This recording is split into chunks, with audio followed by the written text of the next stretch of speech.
नमस्कार, आप देख रहे हैं जेके वायर न्यूज। दर्शकों, प्रधानमंत्री जब भी कभी जो है देश को संबोधित करते हैं तो ऐसे ही संबोधित करते हैं तो कई बार क्या है, आम जनता जो है परेशान हो जाती है। पिछले दिनों उन्होंने जितना भी सराफा बाजार है, सुनारों का बाजार है, सराफा बाजार जिसको कहते हैं, ज्वेलर बाजार जो है, उसके ऊपर एक अपील की कि 1 साल तक जो है कोई भी सोना ना खरीदें, क्योंकि इस समय सोने की बहुत ज़्यादा ज़रूरत है। और उसके साथ ही जो इंपोर्ट किया जाता था सोना, उसके ऊपर कस्टम ड्यूटी जो है 15% बढ़ा दी। इसी के ऊपर बात करेंगे। हमारे साथ नेशनल कॉन्फ्रेंस के पूर्व MLC और तेज तर्रार मुख्य प्रवक्ता शेख बशीर जो है अपनी पार्टी का रुख रखते हैं। उनसे बातचीत करेंगे कि जिस तरह से मोदी ने 3 चीज़ों के ऊपर बात की। एक तो खाने का तेल कम यूज़ करें, इस्तेमाल करें। दूसरा, पेट्रोल डीजल जो है वो कम इस्तेमाल करें। तीसरा जो है, जो सोना है 1 साल तक आप ना खरीदें। इनसे बातचीत पहले तो आपका शेख साहब बहुत बहुत स्वागत है। जिस तरह से ये बयान आया, अपील की गई प्रधानमंत्री मोदी ने, इसके ऊपर आप क्या कहेंगे? आपका बहुत बहुत शुक्रिया। और जिस मुद्दे पे आपने आज मुझे ये मौका दिया बोलने का, मुझे समझ नहीं आई कि प्राइम मिनिस्टर ऑफ इंडिया क्या कहना चाहते हैं। प्राइम मिनिस्टर ऑफ इंडिया जब इसराइल गए, इसराइल जाने के 2 दिन के बाद ही जंग शुरू हुई और ईरान इसराइल, अमेरिका ईरान जंग शुरू हो गई और मुल्क के अंदर पेट्रोल डीजल के मामले में लोग फिक्रमंद हो गए, क्योंकि ये जो एरियाज़ हैं जहाँ से पेट्रोल और डीजल आता है, गैस आती है, लोग फिक्रमंद हो गए। लोग इतने इंटेलिजेंट हैं कि उनको मालूम है। लेकिन प्राइम मिनिस्टर ऑफ इंडिया ने ये जो हदायतनामा जो आपने अपील की है, इसको कहूँगा मैं हदायतनामा बीवी को। जी जी, हदायतनामा खामद का बीवी को। ऐसा लगता है कि आप सोना ना खरीदें 1 साल के लिए, आप गाड़ियाँ कम यूज़ करें। मैं समझता हूँ कि लोग इतने इंटेलिजेंट हैं कि उनको किस वक्त क्या बात करनी है। पेट्रोल डीजल मिलना चाहिए। जी जी जी। अब हालात तो ऐसे पैदा हो गए थे कि शायद डीजल पेट्रोल नायाब ही ना हो जाए। तो प्राइम मिनिस्टर ऑफ इंडिया तो हदायतनामा इशू करते हैं, लेकिन खुद उस पर अमल नहीं करते। बिल्कुल बिल्कुल। अभी प्राइम मिनिस्टर ऑफ इंडिया ने कहा कि फॉरेन कंट्रीज का भी दौरा खत्म करो और चल पड़े खुद।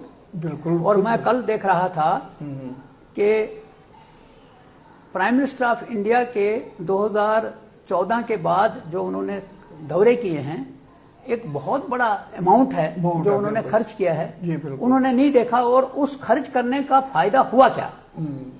आप बहुत से मुल्कों में गए, लेकिन इंडिया को फायदा क्या हुआ? इंडिया के अंदर कोई बाहर से बिजनेसमैन आया नहीं। इंडिया के अंदर की जो फॉरेन पॉलिसी है वो बिल्कुल डामाडोल है। आप इसराइल में थे, इसराइल के 2 दिन के बाद वहाँ आपने इसराइल में कहा कि ये फादरलैंड है, ये मदरलैंड है, और उसके ऊपर अब बहुत सा मजाक भी हो रहा है और चर्चा भी हो रही है। और उसके बाद वहाँ जंग शुरू हो गई। ईरान हमेशा हिंदुस्तान का साथी रहा है, हमदर्द रहा है, मुश्किल वक्त में साथ दिया है। तो मुझे समझ नहीं आ रही है कि उसके बाद क्या सांप सूंघ गया कि इंडिया की फॉरेन पॉलिसी कहाँ जा रही है। जी बिल्कुल। तो आज भी मैं समझता हूँ, मैं आपके माध्यम से कहना चाहता हूँ कि लोग जो हैं वो बड़े समझते हैं, उनको प्राइम मिनिस्टर ऑफ इंडिया के हदायतनामे की ज़रूरत नहीं है। किसने क्या खरीदना है, कब खरीदना है। अब जिसके घर में शादी रची हो वो बेचारा कहाँ जाएगा? एक तरफ से कहा गया कि नहीं खरीदो, और दूसरी तरफ से आपने उसके ऊपर टैक्स लगा दिया। और टैक्स लगा के या तो आप कहते हैं कि नहीं जनाब, इसमें इसको थोड़ा सा इस तरह हिसाब से रखो ताकि वो नहीं हो जाए, लेकिन आप उसको भी करना है, कस्टम ड्यूटी के साथ करना है, कस्टम ड्यूटी के साथ करना है। मैं समझ नहीं पाया है कि ये किस चीज को किस तरह से डील करना चाहते हैं। ये बड़े बड़े जो इकोनॉमिस्ट हैं वो भी नहीं कह पा रहे हैं कि आखिरकार प्राइम मिनिस्टर ऑफ इंडिया का ये बयान क्या है। आप 2016 में प्राइम मिनिस्टर ऑफ इंडिया ने डीमोनेटाइजेशन किया, जिसकी वजह से आज भी इंडिया भुगत रहा है। उसके बाद हमने सोचा था कि शायद आहिस्ता आहिस्ता इसमें कोई फर्क आएगा, कोई फर्क आया नहीं। उसी तरह के हालात हैं।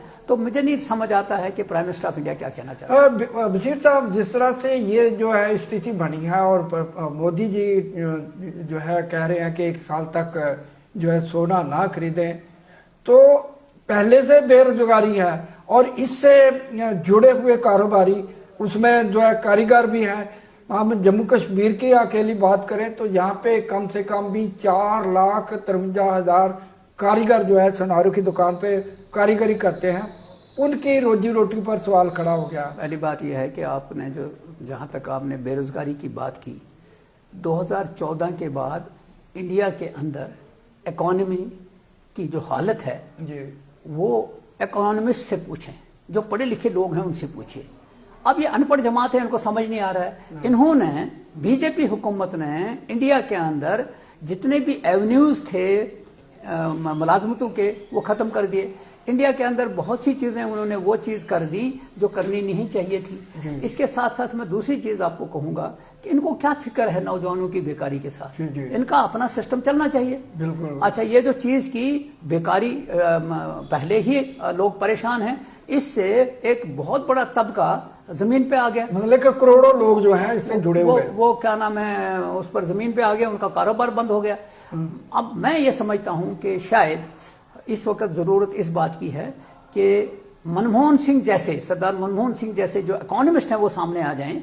देखें कि इस वक्त इससे बाहर कैसे आ जाते हैं। हमारे मुल्क के अंदर जो आसपास के हालात हैं वो खतरनाक हैं, और लगता तो ऐसा है कि कहीं हम घोड़सवारी की तरफ दोबारा तो नहीं जा रहे। जी जी बशीर साहब, जिस तरह से 5 स्टेट के चुनाव जो है आपने देखा, तो कितनी रैलियां, कितने रोड शो हुए, लाखों लीटर तेल जो है उस वक्त इनको समझ नहीं आया। उस वक्त इनको वो हदायतनामा याद नहीं आया। जब वो इलेक्शन हो गए तो हदायतनामा शुरू करना शुरू किए।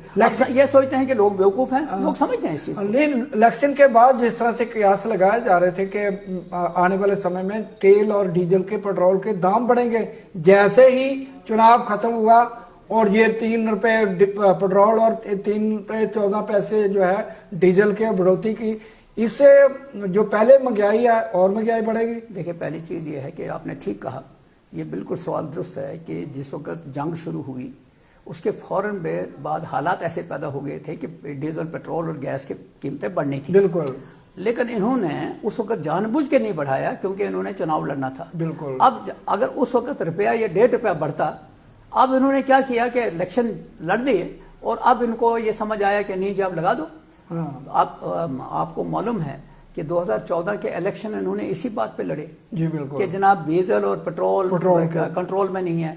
मोदी जी का आज भी वीडियो चल रहा है कि नहीं जी रुपए की कीमत क्यों घट रही है। तो उस वक्त पूछ रहे थे, तो आज हम इनसे पूछ रहे हैं कि आप हमें बताइए, आप प्राइम मिनिस्टर ऑफ इंडिया हैं। डॉलर एक मतलब रुपए की कीमत जो है डॉलर 100 रुपए होगी एक डॉलर की। आज अब हम आपसे पूछते हैं कि आप बताइए क्या वजह है कि डॉलर मजबूत हो रहा है और रुपया कमजोर हो गया है। ये क्या वजह है? हाँ, दूसरा मेरा सवाल ये है कि नीट का पेपर जो है, लाखों बच्चे जो है इसके ऊपर निर्भर थे जी, और हर बार जो है नीट का पेपर लीक हो जाता है। और पिछले दिनों जो है कम से कम भी 22 लाख जो युवा हैं जो इस पेपर के लिए तैयारी करके जो है लीक हुआ, पेपर दिया, लीक हो गया, और वो बेचारों जो पढ़े लिखे नौजवानों में एक आक्रोश है, और सरकार के खिलाफ भी उनका बहुत ज्यादा गुस्सा है। 2014 से लेकर अब तक कम से कम 93 बार पेपर लीक हुआ है, क्या कहेंगे? पहली बात यह है कि मुझे अगर कहना पड़े ये कि बीजेपी की सरकार ही लीक सरकार है। इन्हीं के लोग लीक कर रहे हैं ये पर्चे। बिल्कुल। और अब जो हालात सामने आ रहे हैं, इन्हीं के लीडर हैं जिन्होंने जो प्रोफेसर इनके साथ जुड़े हैं जिन्होंने इसको लीक किया हुआ है। हाँ। और पीछे आपने ठीक कहा कि पहली दफा नहीं हुआ, इस वक्त तक बहुत दफा ऐसा हुआ है। नौजवानों के साथ खिलवाड़ हुआ है, पढ़े लिखे नौजवान खुदकुशी के कगार पे खड़े हुए हैं, इसलिए कि चूंकि जब भी वो तैयारी करके वहां पहुंचते हैं तो पता लगता है कि पेपर लीक हो गया। और इनके पास कोई मैकेनिज्म ऐसा नहीं है कि इस पेपर को कैसे हम कराएं ताकि नौजवान जो इस उम्मीद में बैठे हैं कि पेपर देने के बाद उनकी होते वो फिर उनकी एज बढ़ गई। जी। तो ये सारी चीजें जो है, ये माफिया लगता है, मतलब कि जो माफिया काम कर रहा है। बीजेपी बताते खुद माफिया सरकार है। बीजेपी जो सरकार है ये माफिया सरकार है। और ये भी मैं आपको बताऊंगा ये बिल्कुल चोरी छुपे अब नहीं रहा है कि जिन लोगों को बीजेपी ने कहा ये चोर है, ये करप्ट हैं, उनकी वीडियोस बनाई, वही बीजेपी के अंदर ये जो बंगाल का चीफ मिनिस्टर परसों बना है, अभी थोड़े दिन हो गए उसको बना है। अब ये कांग्रेस से उसमें तृणमूल कांग्रेस में आया था, इसकी वीडियो सामने आई है कि ये पैसे पकड़ता हुआ पकड़े, और मोदी जी ने भी उस वक्त की सरकार ने उनको किया। आज क्या हुआ, जरा लोग पूछे तो सही कि भाई आज क्या हो गया इसको। जी जी जी। आपके पास बंगाल में और कोई चॉइस नहीं थी कि इसको बनाया, इसी तरह बिहार में हुआ, इसी तरह वहाँ क्या नाम है महाराष्ट्र में हुआ, इसी तरह हरियाणा में हुआ। तो ये एक चीज समझ नहीं आ रही है कि बीजेपी जिसको कहती है ये चोर है, जब उनके साथ जाता है तो वो वॉशिंग मशीन में से साफ होके आता है। विशेष साहब, मेरा एक सवाल है कि हर जो है बंदा है उनको उम्मीद होती है सुप्रीम कोर्ट से। सुप्रीम कोर्ट में हम आपको कोर्ट में देखेंगे। थोड़े दिन पहले नीट का पेपर लीक होने में सुप्रीम कोर्ट में जो है मसला गया जी, तो सुप्रीम कोर्ट के चीफ जस्टिस ने एक बड़ा अफसोसनाक बयान दिया कि काकरोच वाली जो बात कही है, कितना अफसोसनाक बात है। मुझे इस पर बड़ा अफसोस हुआ। आज पेपर में आया है कि कोर्ट्स के जनजीवी और काकरोच, वो मैंने सुना। मुझे लगता है कि आप कोर्ट्स में अगर ये चीज़ें होने लगी, ये किसी पॉलिटिकल आदमी का स्टेटमेंट नहीं है, ये चीफ जस्टिस ऑफ इंडिया का स्टेटमेंट है जिसने इस तरह की लैंग्वेज यूज़ की है। आने वाला वक्त बताएगा कि इस लैंग्वेज के ऊपर क्या बहस होगी, मगर है अनफॉर्चुनेट, होना नहीं चाहिए था।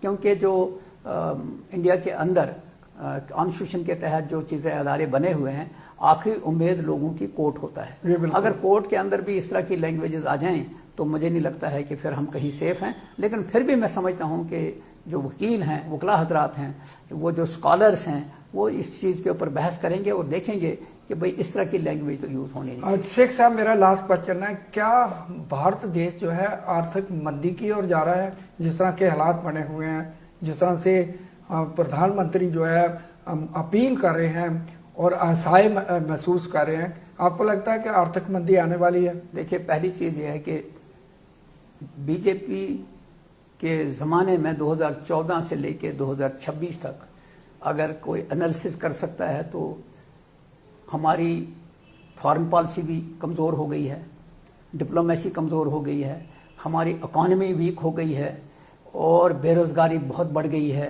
महंगाई बढ़ गई है। इन बातों का ख्याल और किसी को जवाब मिलता नहीं है।